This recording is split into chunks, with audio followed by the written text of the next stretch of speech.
We continue to preview the 2025 college volleyball season. Our stop today is Oklahoma City, Oklahoma, as we get to visit with Kristen Coventon heading into her 7th season as the head coach of the OCU Stars. Coach, thanks for stopping by today. I really appreciate getting to visit with you about OCU. It has a place that's close to my heart, as one of my daughters is an alum there as well and got to compete in the athletic department. So I say that up front. Just it's nice to get to visit with a Star as well. Last season, 2024. Let's start there.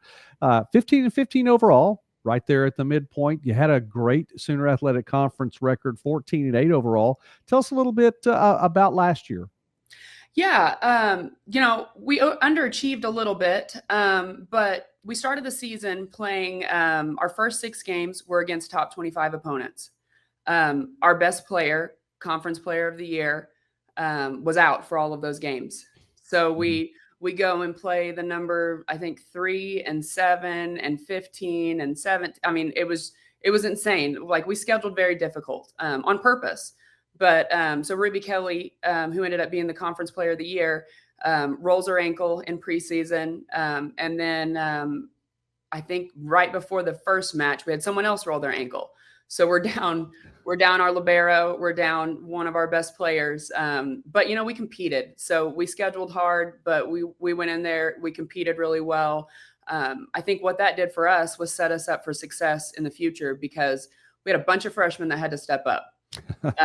And so, something about last year, we had a giant freshman class, and every single one of them played, and most of them played significant time. And so it was insane the way that they came in and they stepped up, and they had a lot of pressure on them, but I was super proud of it. And I was very happy with the way that they came in and they just kind of ran with it. We had a bunch of new people, and technically, like Grace Smallwood, she was a freshman. She took a year off, didn't play volleyball, and then jumped right into it, came in and was big for us. Maddie Edwards transferred from a Division II school that actually made it to the Division II national championship game and lost. But she didn't really play that much, but she had really good experience. And so while technically a freshman, she's like a junior in the classroom, but this past year was her first year to play. And then we had 2 true freshmen that got a lot of playing time. So we were senior heavy, we were freshman heavy, but all of that to say, those freshmen getting that playing time at the beginning of the year really helped us, because like Bailey Louder, true freshman, played sporadically, played a lot in the beginning of the year, sporadically in the middle, but in the conference semifinals had 18 kills and kind of went off. And so that helped us in the long run. It will help us moving forward next year. But that's kind of where, we lost some games in conference because when you're starting 2 or 3 freshmen, they're going to make freshman errors. But yeah, last year underachieved a little bit, but we finished the season well, which is really what you want to do, right? Exactly. All you're doing is preparing yourself for the postseason. And I thought we did a really good job of preparing ourselves for the postseason. Coach, and you look at those numbers with 15 wins, 14 of them coming in conference play. Obviously, there were struggles at the beginning, and I appreciate how that broke down.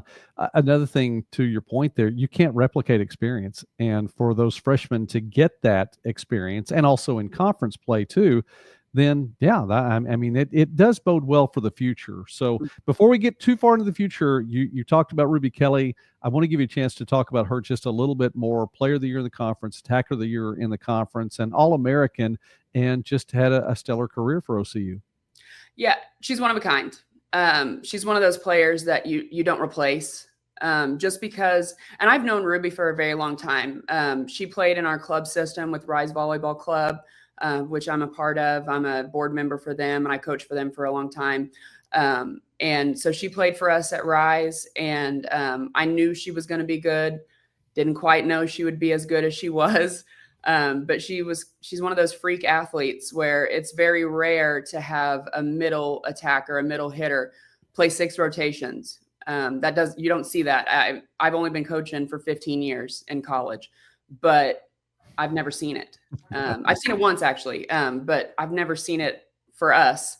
And, when you have someone who is like that, who leads by example, and just an overall good person. But, she led us in blocks and led us in kills and hitting percentage and all of those things. And then defensively, and the shape that you have to be in physically to be able to play middle, which is is the hardest position, front row, and then to go back row and do what she did it's crazy. And so she definitely left her mark here at OCU, just with the things that she was able to do.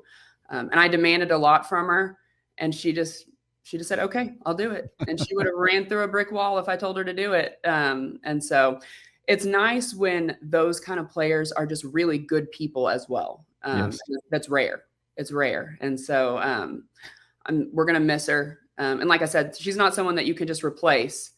But she gave us everything she had while she was here. Well, you said that you can't replace her, which is fine, but someone's going to have to step into to a role, or maybe more than one role that she fills. You talked about her versatility. So from a production standpoint, attacker of the year, who steps up, or maybe who steps in? Are there some of those freshmen with experience or transfers coming in to be a part of your offense for this year? Yeah, for sure. So, so last year we were senior heavy. We had 7 seniors. In our conference championship game, we had 3 seniors, or not conference championship, the semifinals. We had 3 seniors playing. The rest of them were freshmen and sophomores. So it's we expect those freshmen. We expect Bailey Louder to come in and make an impact for us. She's returning. We have 1 senior this year, Marina Kalajic, and she is will be the heart and soul of this team. Everybody loves her. She's a hard worker. I'm hoping that she will step up for us. We have a Division II transfer outside hitter, Kaylee Marshall, that will come in, and I expect her to make a big impact for us. She's a power hitter. She's very good. She can play 6 rotations. Grace Smallwood's coming back, and she was second team all conference. I expect her to come in and make a big difference for us. So we have a transfer middle from a junior college. She's from Serbia. Her name's Biljana, and she will come in and do a really good job. She's a very good blocker. Our teams have been at the top of the conference when it comes to blocking in the last few years, and so she's going to come in and contribute that. So we have some transfers. We have some freshmen that are going to come in and do a good job. We have a freshman outside coming in who unfortunately had a season-ending knee injury in February. She had surgery, so probably won't have her this year. We also had someone from our current team tear her ACL in the conference semifinal game, so probably won't have her this year either. But we may not be as deep as we were last year, but we have a lot of experience, and I'm excited. I'm excited for what we have coming in. We're visiting now with Coach Kristen Coventon from OCU here on Midwest Sportsnet. I encourage you, please take the time, like this video, and subscribe to the channel. We enjoy talking about small college sports and more throughout the Midwest and beyond. Coach Coventon, 109-61 in your time at Oklahoma City University, 195 and 145 overall. So heading for win number 200 at some point in time this season, I would imagine. And you talked about Grace Smallwood, all-conference performer. So she's heading into her sophomore season. Did a very good job, had one of the most productive seasons as a freshman in light of Diggs over the course of her time. You mentioned her. What else on the back row there? Yeah, so we have 2 really good returning defensive people. We have Ryan Leland and Layla Olvera. They did get some playing time last year. It was a little limited, but when they came in, they made an impact. They did a really good job serving and playing defense. We have 2 incoming freshmen that are going to do a really good job. We have Caitlin Stevenson. She's from Westmore High School. She actually led the state in 6A in Diggs this year. So she'll come in and do a really good job. And then we have Kate. We have lots of Kates and Caseys and Kayleys. And so we have Kate coming from Texas. She'll do a really good job for us as well. And like I said, we have returners that are going to do a very good job playing in the back row. We have some hitters that are going to play some back row. And the good thing about Grace is that she's kind of a do-it-all kind of person. So she's very undersized, but she finds ways to get kills. She was second team all conference as a as an outside hitter, but she could be our libero if we needed her to be. So, so she does a really good job for us back there as well. We have a freshman setter coming in, Summer Clark from Texas as well. She can set, she can play some defense, she can do a little bit of everything. So I look for our back row to be strong. Again, we're going to be a little bit younger. We had two senior DS liberos that we graduated that did a very good job for us last year, Caitlin Dunlap and Riley Winkler. So, the thing that we're losing going into next year is some experience. And so we're going to be young with one senior. We'll have some juniors and a bunch of freshmen and sophomores. So we're going to be a little young, but that's fine. Well, I'll ask one more area where maybe a little bit, I mean, an upperclassman, the standpoint of being a junior, Natalie Adams comes back for you. She led the way from the setter position. And you talked about some back row players that can set for you, but Natalie Adams is coming back. Who else might be there? Is she going to see a lead position there? Yeah. Well, so right now, like we have two setters, Summer Clark and then Natalie. So Summer's a freshman. Natalie, her first year here, we ran a 5-1 with her. So she had the job. Last year we switched off between a 6-2, so a 2-setter rotation, and a 5-1. But, her freshman year, she was, as a freshman, she was second team all conference. This past year as a sophomore, she was first team all conference. So, she's going to do a good job for us. She moves the ball around really well. She works really hard. She's a good blocker. So we're really excited what she can do for us. And I mean, as a sophomore last year with a senior heavy as we were, she was voted as a captain. So I think that says a lot about her leadership skills and the things that she can do for us on and off the court.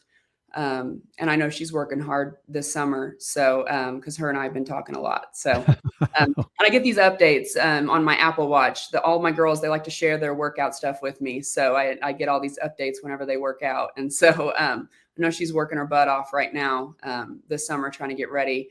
But, she has lots of goals coming in. She had her club coach actually played here and was a setter.